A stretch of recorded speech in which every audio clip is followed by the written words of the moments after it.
أعوذ بالله من الشيطان الرجيم. بسم الله الرحمن الرحيم. الحمد لله رب العالمين الرحمن الرحيم مالك يوم الدين إياك نعبد وإياك نستعين اهدنا الصراط المستقيم صراط الذين أنعمت عليهم غير المغضوب عليهم ولا الضالين. اللهم صل على سيدنا محمد الفاتح لما أغلق والخاتم لما سبق ناصر الحق بالحق والهادي إلى صراط المستقيم وعلى آله حق قدره مقدار العظيم.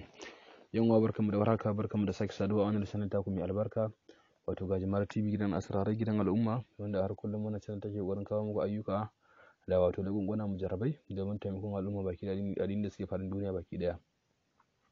Dan uwa an kai bakon cikin wannan channel sai kai mana subscribe kai mana liking a cikin wannan channel da ka kai mana shaga yan uwa domin baki daya mu amfana da kuma wannan sadaka baki daya domin yayi war damuwar yan uwa musulmi addinin da suke al'ummar manzo Allah sallallahu alaihi wasallama. Ina mai gidan da yake son ya mallaki matarsa, kuma matar da take ta mallaki mai gidanta ba tare da ta zalunce shi ba, ko kuma shi ya mallake ta ba tare da ya zalunce ta ba, gurin abin da ya shafi biyayya ga addini, to da aka ga shahararren sirri sai dai a ji tsoron Allah gurin aikata wannan sirri. Kamar yadda kullum ta Allah muke faɗa ita mallaka yauwa ya zamanto ingantacciya ce, ya zamanto kuma wanda za a yi wa ya halatta ko kuma ya cancanta ko kuma ya inganta. Na'am, to da haka wannan shine sirrin kamar yadda mutum yake kallo. Mutum ya ji tsoron Allah gurin aikatawa. Da haka mutum zai rubuta wannan hatimi mai albarka kamar yadda yake gani. Yawwa in ya rubuta sai ya samu tsamiya sai ya jiƙa ta. Yawwa to sai ya wanke da wannan ruwan tsami, ma'ana ko da ya wanke sai ya zuba ruwan tsamiya a ciki. Yawwa to sai ya sha wannan tare da kuma wato azabatul hubbi.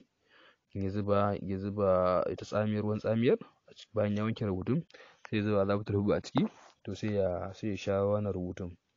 Yawwa gashi nan walaqaitu alayka muhabbatan alayka, sai ya rubuta sunanta gashi nan guri biyu a tsakiya hatimin gashi nan shi ma haka.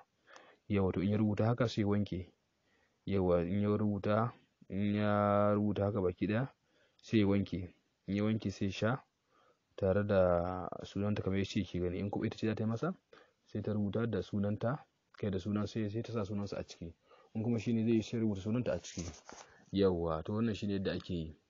Da haka wanda bai gane ba kuma wanda yake neman wato azabatul hubbin ya iya laluba mu ta 08105878236 domin samun ƙarin bayani. Mun nemi ku sallama alaikum. Assalamu alaikum wa rahmatullahi ta'ala wa barakatuh.